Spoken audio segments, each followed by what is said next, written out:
नमस्कार दोस्तों, मैं रविंद्र कुमार राय आज पुनः आपको एक मोटिवेशनल कहानी के साथ आपके सामने उपस्थित हुआ हूँ। ये कहानी दोस्तों आत्मज्ञान पर आधारित है।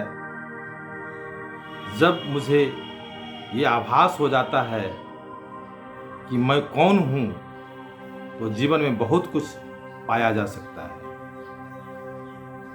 मैं एक मोटिवेशनल पद पहले बोलता हूँ। कबीरदास जी ने कभी लिखे थे, जल बिच मीन पियासी, जल बिच मीन पियासी, मुझे लख लख आवे हांसी। आत्म ज्ञान बिना सब सूना, का मथुरा का काशी, मुझे लख लख आवे हांसी। घर की वस्तु घर न सूझे, बाहर खोजन जासी। घर की वस्तु घर न सूझे, बाहर खोजन जासी।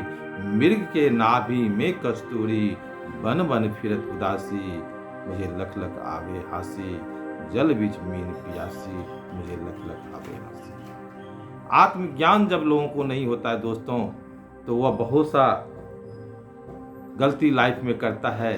चलिए एक संत और एक राजा, ये दोनों की कहानी सुनाने जा रहा हूं। एक राजा को एक खबर लगती है जो एक जंगल में एक बहुत सिद्ध संत पहुंचे हुए हैं और उसकी गरिमा, उसका आभा, उसका ज्ञान पूरे क्षेत्र में बिखर रहा था। लोग उसके पास जा करके उसे गुरु दीक्षा ले रहे थे।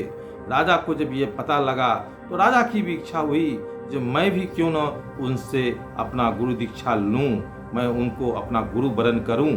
और इसी इच्छा के लेकर के एक बार राजा अपने घुड़सवारों के साथ, अपने मंत्रियों के साथ, अपने लाश लश्कर के साथ रवाना होता है उस संत के पास मिलने के लिए और अपनी गुरु दीक्षा के लिए।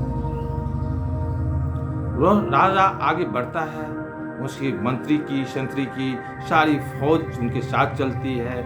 जंगल में जब राजा जाता है तो देखता है जो रास्ते में एक राहगीर जैसा आदमी, एक बूढ़ा आदमी है, जंगल की लकड़ी को काट रहा है और अलग अलग कर रहा है। झाड़ी को काट रहा है, रास्ता बना रहा है और उसे रख रहा है। रास्ता उस मंत्री ने कहा, देखो ए भाई, तुम क्या कर रहे हो?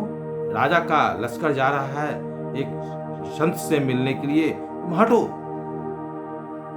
संत ने कहा, प्रभु भाई साहब, मैं आपका ही रास्ता साफ कर रहा हूँ।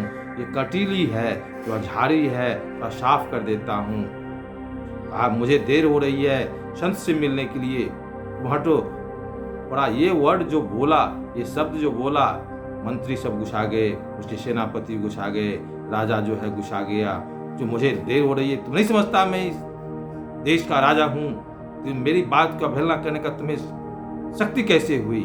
और कुछ कोड़े उसे मारते हैं और उसे लहूलुहान करके आगे बढ़ जाते हैं। कुछ देर और आगे बढ़ने के बाद राजा फिर एक दूसरा व्यक्ति मिलता है, उससे पूछता है, जो भाई वो एक संत है जिसे मिलने के लिए मैं आतुर हूँ, बहुत अच्छे पहुँचे हुए संत हैं, वह कहाँ पर है इस जंगल में, सब बताओ। कहा, राजा साहब, अभी आप जो जिस रास्ते से आ रहे थे उसी रास्ते में कुछ दूरी पे वो जंगल में मैंने अभी देखा है कुछ लकड़ियां काट रहे थे। राजा बड़ा अफसोस में, अरे ये मैं क्या कर दिया?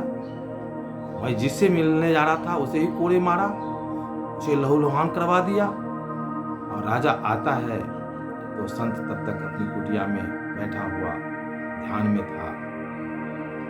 राजा आता है, उसके चरण में गिर जाता है और कहता है, गुरुदेव बहुत बड़ी गलती हो गई, हमें पहचानने में दिक्कत हो गई।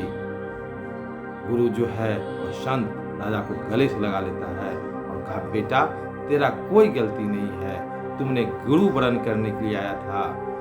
तो कहा गया है, पानी पियो छान के, गुरु करो जान के। कोई कुम्हार अपनी मिट्टी घड़ा जो है तो बनाता है और जब उसे कोई खरीदने जाता है तो वो भी घड़ा को थोड़ा ठोक करके देख लेता है। तुमने मुझे भी थोड़ा ठोक कर देख लिया तो क्या बुरा कर लिया? राजा कि आंखों में आंसू आ जाता है और वहाँ दीक्षा लेकर के वापस आता है। जो वास्तव में सच्चा गुरु यही होता है। दोस्तों, मैं इस कहानी के द्वारा यही कहना चाहता हूँ कि गुरु वरण करने में, अपने पथ प्रदर्शक का निर्णय लेने में हमेशा अपने को झुक करके कुछ लीजिए तो दुनिया में सब कुछ मिलती है। इसलिए दोस्तों, गुरु के बारे में कहता है, संशय का नाश नहीं है, के ब्रह्मों के नाश नहीं, केवल संशय रहत हैं। गुरु बिन ज्ञान नहीं, गुरु बिन ध्यान नहीं, ब्रह्मों के नाश नहीं, केवल संशय रहते हैं। धन्यवाद। अगले वीडियो में आपको मैं फिर मोटिवेशनल कहानी के साथ आऊँगा। अच्छा लगे कमेंट्स बॉक्स में जरूर लिखिएगा। धन्यवाद।